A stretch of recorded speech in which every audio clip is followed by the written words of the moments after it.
हमारे साथ तारिक खान समाजवादी पार्टी के प्रवक्ता के तौर पर इस वक्त जुड़ेंगे और रास बिहारी जी हमारे साथ सीनियर जर्नलिस्ट के तौर पर इस वक्त जुड़ेंगे।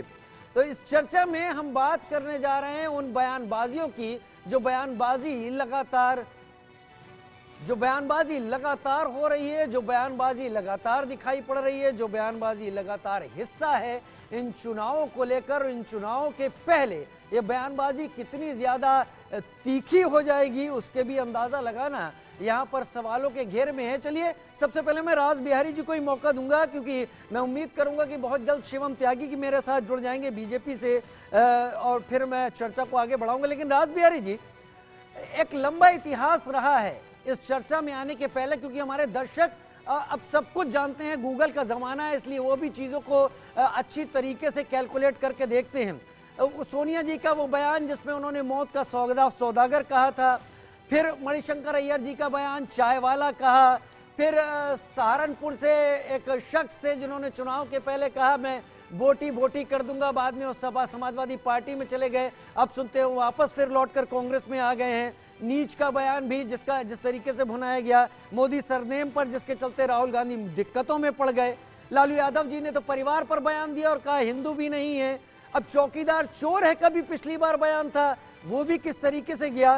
क्या हताशा में आ जाता है विपक्ष जब चुनाव आते हैं और शाब्दिक मर्यादाओं को खोता है जिसका नुकसान उठाना पड़ता है?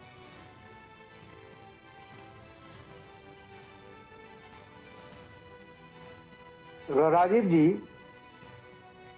अगर हम 2014 की बात करें, क्योंकि मौत का सौदागर तो 2014 से पहले की बात है जी। अगर इन 10 सालों में देखें तो प्रधानमंत्री मोदी को जिस भी दल ने इस तरह की अभद्र टिप्पणी की, वो चुनाव में धराशायी हो गए। मोदी ने जब भी कोई टिप्पणी उन पर हुई, हमला किया गया, उन्होंने उसको चुनौती मानी और रणनीति बनाकर सामने वाले को धराशायी कर दिया। चाहे वो चाय वाले की बात हो, चाहे वो नीच की बात हो, चाहे पिछले आपने देखा कि पिछले जब मध्य प्रदेश, छत्तीसगढ़ और राजस्थान और इनके विधानसभा चुनाव थे तो कांग्रेस अध्यक्ष खड़गे ने उनके पिता पे टिप्पणी की थी, जिसको लेके मोदी ने बड़ा हमला बोला और तीनों राज्यों में कांग्रेस साथ होती। तो जिस तरह की टिप्पणी, और खास तौर पे अभी जिस तरह से लालू यादव ने कहा कि परिवारवाद के उनके संतान नहीं है, तो उन्होंने पूरे देश में बता दिया जिसका कोई नहीं उसका मोदी है। और इस बात को विपक्ष के नेता भी मान रहे हैं कि अगर मोदी पे अगर आप गलत टिप्पणी करेंगे तो आपके पास उनके हमलों का कोई जवाब नहीं है। ये बात उमर फारूक समझ रहे हैं, लेकिन ये बात अखिलेश नहीं समझ रहे, ये बात लालू यादव नहीं समझ रहे, क्योंकि जिस तरह से भ्रष्टाचार के खिलाफ, परिवारवाद के खिलाफ मोदी आज एक बड़ा चेहरा बन चुके हैं और उनकी जो कल्याणकारी योजना है जिसका लगातार लाभ उन्हें पिछले चुनावों में मिला है, और 2024 में तो इस तरह दिखाई दे रहा है कि मोदी के सामने कोई मुकाबला ही नहीं है। ठीक है, भारतीय जनता पार्टी अपनी तैयारी कर रही है, उम्मीदवारों का चयन बड़े सोच समझ के किया जा रहा है, लेकिन जिस तरह से सभी नेता हाशिए पर जाते जा रहे हैं, एकजुटता नहीं हो रही है और जिस तरह के बयान दे रहे हैं, आप सही कह रहे हैं कि ये हताशा का ही परिणाम है कि अभी तो चुनाव की घोषणा भी नहीं हुई है, लेकिन चुनाव से पहले ही उन पर अगर इस तरह के वार हो रहे हैं और जब भारतीय जनता पार्टी उनका जवाब देगी तब ये विपक्ष के नेता अपने आप को संभाल नहीं पाएंगे, क्योंकि जनता में मोदी की जो छवि बन चुकी है उसको इस तरह के बयानों से अब बिगाड़ा नहीं जा सकता है। जनता बल्कि इसे और गंभीरता से ले लेते हुए मोदी के साथ एकजुट हो जाती है। अगर किसी की भी नाराजगी होती है भारतीय जनता पार्टी से या उसके उम्मीदवार से, हमने पिछले चुनावों में देखा है, खासतौर पर अगर उत्तर प्रदेश के विधानसभा चुनाव की बात करें तो बहुत से ऐसे उम्मीदवार थे जिनसे स्थानीय लोग प्रसन्न नहीं थे, लेकिन मोदी के उम्मीदवार हैं, इस कारण जनता ने उन्हें भरपूर समर्थन दिया।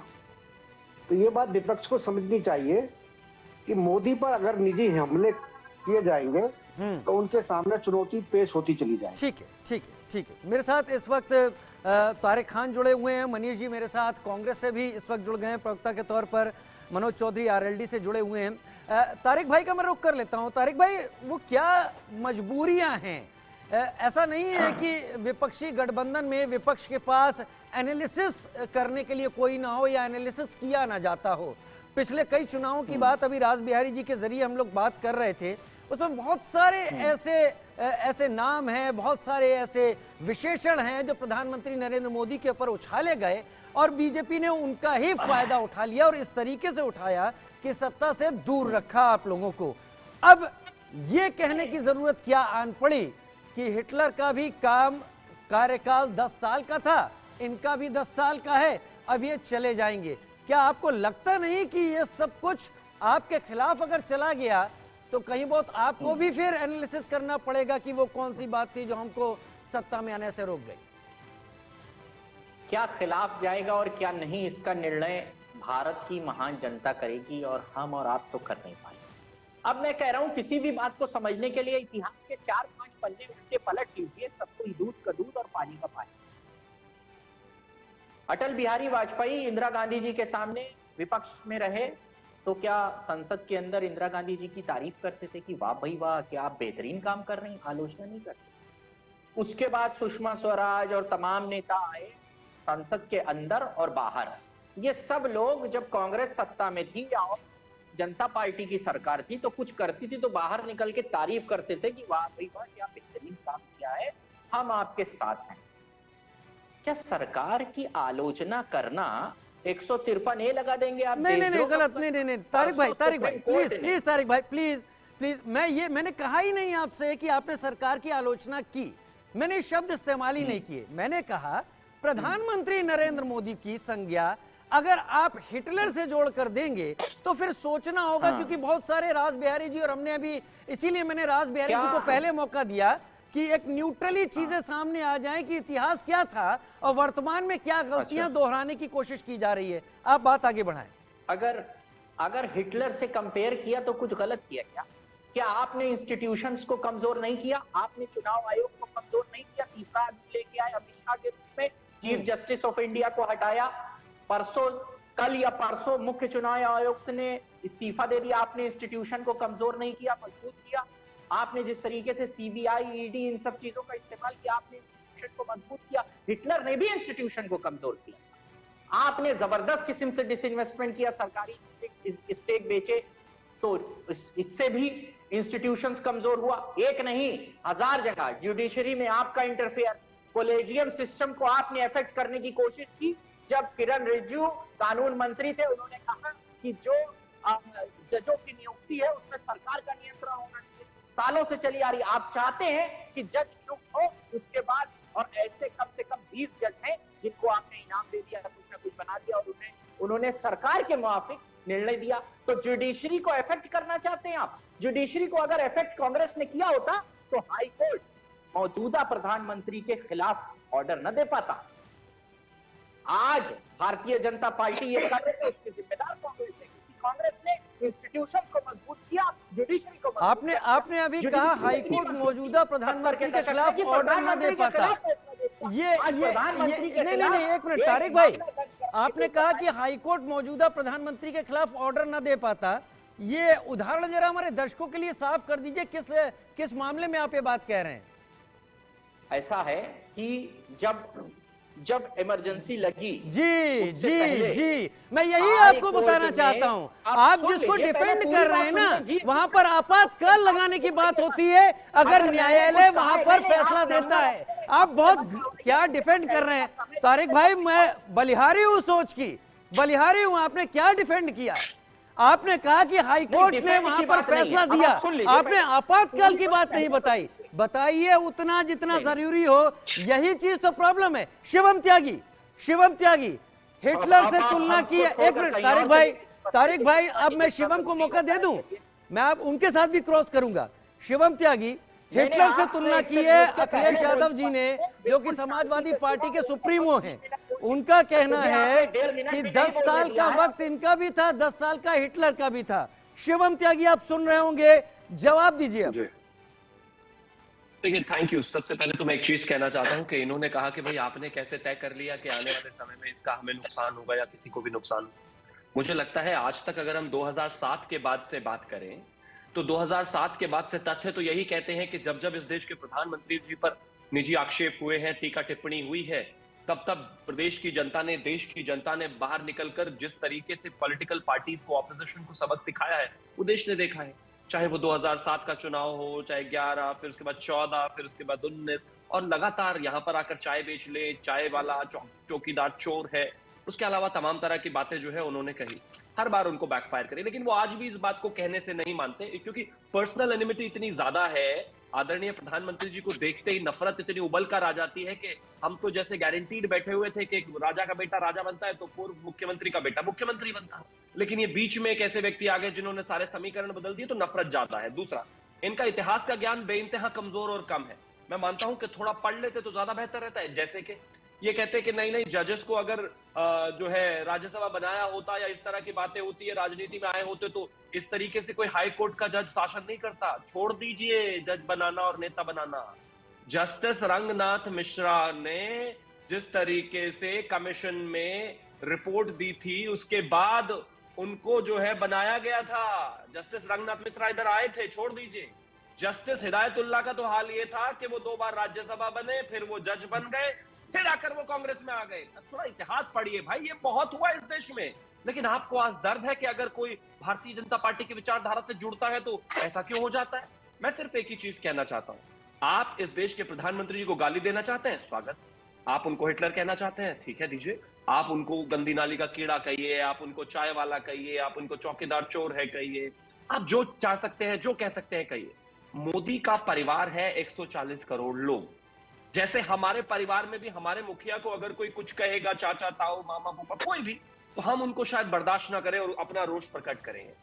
2024 में जब चुनाव होंगे तो यही 140 करोड़ मोदी जी का जो परिवार है वो आपको जवाब दे देगा, आपको जवाब मिल जाएगा कि जनता क्या सोचती है। मैं फिर भी यही कहना चाहता हूं, मुद्दे तमाम हो सकते हैं, राजनीति में आप तमाम विषयों पर चुनाव लड़ सकते हैं, लेकिन हद से ज्यादा निजी हो जाना, चाहे उनकी मां को लेकर टिप्पणी करना हो, चाहे परिवार को लेकर टिप्पणी करना हो, मैं मानता हूं ये उनको बहुत महंगा पहले भी पड़ा है, आगे भी पड़ेगा, वो इसको मानने को तैयार। ठीक है, मनीष जी मेरे साथ इस वक्त जुड़े हुए कांग्रेस से, कांग्रेस प्रवक्ता के तौर पर। मनीष जी, कोई हाथ भी ना मिलाएगा जो गले मिलोगे इत्तेफाक से, नए मिजाज का शहर है, यहाँ फासलों से मिला करो। खैर, किसी शायर ने खूब कहा है, लेकिन क्या राजनीति में अब इतनी जगह नहीं रह गई है कि हम अपनी राजनीति अपनी जगह मुद्दों आधारित रखें और बाद में कम से कम एक दूसरे से मिलते वक्त इधर उधर बगले ना झांकें? क्या वाकई ऐसे तल्ख शब्दों की जरूरत है? क्या ये सेल्फ गोल की तैयारी तो नहीं है मनीष जी? मुझे लगता है कि 2-3 बड़ी महत्वपूर्ण बातें हैं, उस पर ध्यान दिया जाना चाहिए, और मैं आपसे बहुत विनम्र निवेदन करूंगा कि मुझे 2 मिनट बोल लेने दीजिएगा। सबसे महत्वपूर्ण बात देखिए कि अगर एक देश के प्रधानमंत्री हैं और वो उम्मीद कर रहे हैं कि लोग उनके बारे में टिप्पणी अपनी सही रखें, तो ये परंपरा उन्हें भी डालनी होगी, और जो मुझे लगता है कतई उन्होंने डाली हो, चाहे उन्होंने 50 करोड़ की गर्लफ्रेंड कहा हो, कांग्रेस की विधवा कहा हो, इस तरह के तमाम स्टेटमेंट्स जो उन्होंने प्रधानमंत्री रहते हुए दिए, या अभी आए दिन जो अपनी रैलियों में राहुल गांधी को लेकर बड़ी असभ्य अभद्र टिप्पणियां करते हैं, है ना, जिस तरह की कई वीडियोस आपको मिल जाएंगे, यहाँ कहने की क्या जरूरत है, वो बहुत दुर्भाग्यपूर्ण रहती है, मगर वो करते हैं। खैर, जो बात को मिलाकर मसला है, अभी मार्च 9 को बीजेपी के एमपी हैं अनंत हेगड़े साहब, सिद्धपुर की उत्तर कन्नड़ की एक रैली में उन्होंने कहा कि 400 सीट हम लोग इसलिए चाहते हैं क्योंकि हम संविधान बदलना चाहते हैं। ध्यान दीजिएगा, तो जिस बात की तरफ अखिलेश जी ने इशारा किया, क्या वो उनके अपने लोग, उनके अपने एमपीज खुलेआम रैलीज में इस बात को नहीं कह रहे हैं कि साहब हम कॉन्स्टिट्यूशन बदलना चाहते हैं? क्या कैग के वो 3 अधिकारी जो पिछले साल अपूर्व सिन्हा, डीएस सिरसा, अशोक सिन्हा, जिनको सिर्फ इसलिए आपने ट्रांसफर कर दिया कि उन्होंने बताया मिसअप्रोप्रिएशन ऑफ फंड था, स्कैम्स थे, आपने उनको ट्रांसफर कर दिया? क्या आपने सारी संवैधानिक संस्थाओं को खत्म नहीं कर दिया? सवाल इस बात का है कि आप अगर दूसरों को कुछ भी कहते हैं तो आप कर लगता है, लेकिन अगर आपकी तरफ कोई सही इशारे भी करता है तो आप बुरा मान जाते हैं। ये ठीक बात है कि आप काबिल हैं चीजों पर। मनीष जी, मेरा सवाल आपको एक पक्षीय रूप से बात रखने की बात नहीं कर रहा था। मेरा सवाल आपको ये कह रहा था कि पिछला इतिहास जितना मैं जानता हूं, हो सकता है आपसे कम जानता हूं मैं, लेकिन चुनावों में जो शाब्दिक बयानबाजी हुई, कहते हैं ना कि शब्द बहुत सोच समझ कर चुनने चाहिए, वो नुकसान बहुत ज्यादा कर जाते हैं। तो कांग्रेस से ज्यादा बेहतर और कौन इसे समझता होगा? जो पिछले चुनाव का नारा था वो बैकफायर कर गया। मणिशंकर जी ने बनती सरकार किस तरीके से डीरेल करवाई, ये आपसे बेहतर कौन जानता होगा। और शायद अखिलेश जी आज नया नहीं कह रहे हैं, अगस्त 2022 में राहुल जी भी कह चुके हैं हिटलर की तरह प्रधानमंत्री को लेकर, लेकिन तब हो सकता है बड़ा वक्त था। ये एकदम ऐन चुनाव का वक्त है, जब जनता के मन मस्तिष्क पर कोई चीज, हम कहते हैं कि बहुत थोड़े वक्त के लिए होती है, लेकिन चुनाव में वक्त ज्यादा नहीं है, कहीं पर चिपकी रह गई तो आपके खिलाफ हो जाएंगी। बोलिए।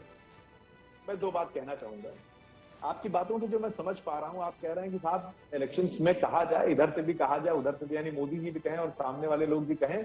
ये अलग बात है कि चूंकि जो मोदी जी को कहा जाएगा उसका नुकसान विपक्षियों को उठाना पड़ेगा, इसलिए ये लोग ना कहें, मोदी जी को कहने का अधिकार है। हाँ, ज्यादातर नुकसान तो आपको ही हुआ है, इतिहास यही कहता है। मतलब इसीलिए अभद्र भाषा का प्रयोग करना मोदी जी को शोभा देगा, क्योंकि उनका नुकसान नहीं हो रहा है।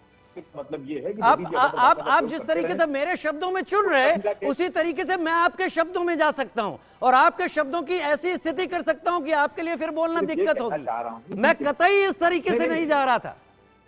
नहीं, मैं अपनी बात पूरी अगर शाब्दिक रिव्यू रचना करनी हो तो आपसे बेहतर कर लूंगा। शिवम, आप तैयार रहे, आता हूं। मैं अपनी बात पूरी कर लूं तो आपकी बात का जवाब आ जाएगा। ठीक है, ये पहली बात है। दूसरी, मैं इस बात से पूरी तरीके से सहमत हूं, राजनीतिक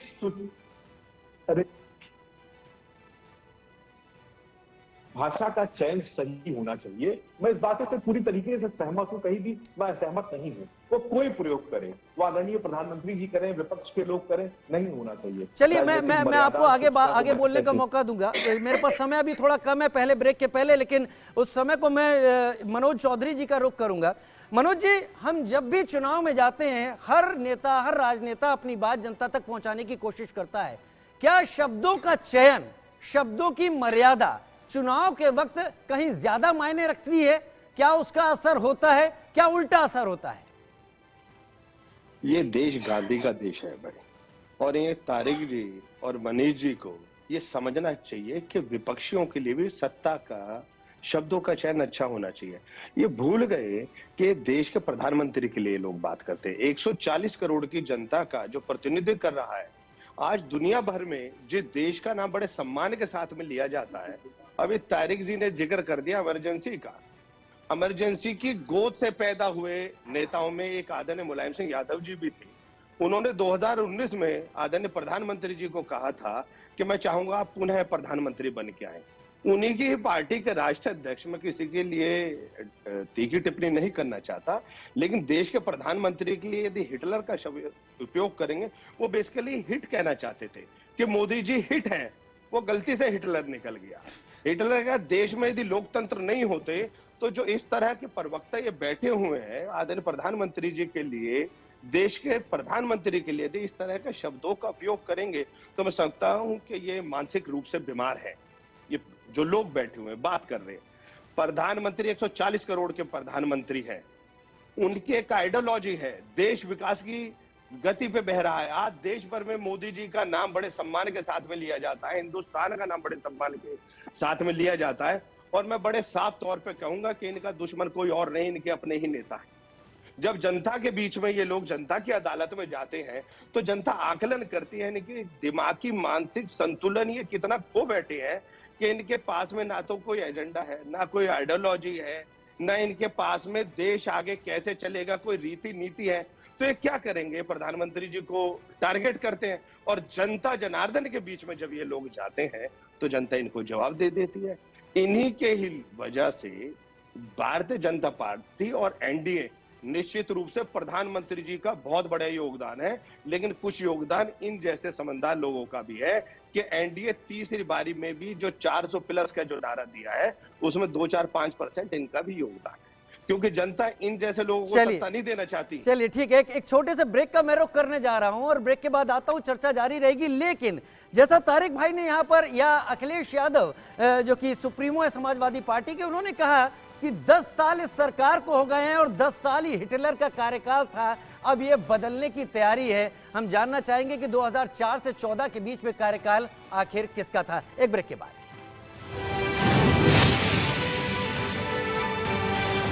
सिगोरो द ऑटोमोबाइल द पॉलिसी बाजार व अहेरो मच दिनेरो। समझ में आया? मैंने कितनी बार हिंदी में समझाया कि पॉलिसी बाजार से कंपेयर करके कार इंश्योरेंस पे 8,000 रुपए तक बचा सकते हो, पर कुछ लोगों को अभी तक समझ नहीं आया, तो मैंने सोचा स्पेनिश में समझा दूं।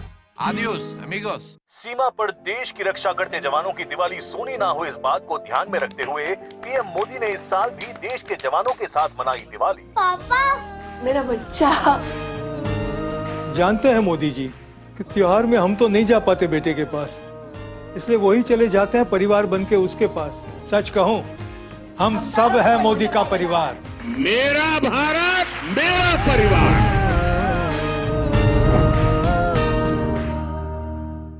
एक हाईवे जिसने महाराष्ट्र के 2 सिरों को जोड़ा और गांव में भी समृद्धि की नींव रखी, उद्योग कृषि को बढ़ावा दिया। एक समुद्री पुल जो ग्रेटर मुंबई का चेहरा बदल रहा है। नवी मुंबई, पुणे, कोंकण को मुंबई के करीब ला रहा है और विकास का मार्ग प्रशस्त कर रहा है। मुंबई, नासिक, नागपुर, पुणे जैसे महानगरों में मेट्रो रेल का व्यापक नेटवर्क आम यात्रियों के सफर को आराम बना रहा है, ट्रैफिक जाम और प्रदूषण को कम कर रहा है और हजारों रोजगार निर्माण हो रहे हैं। कोस्टल रोड, कोलाबा से आरे तक भूमिगत मेट्रो और कई अन्य मेट्रो परियोजनाओं के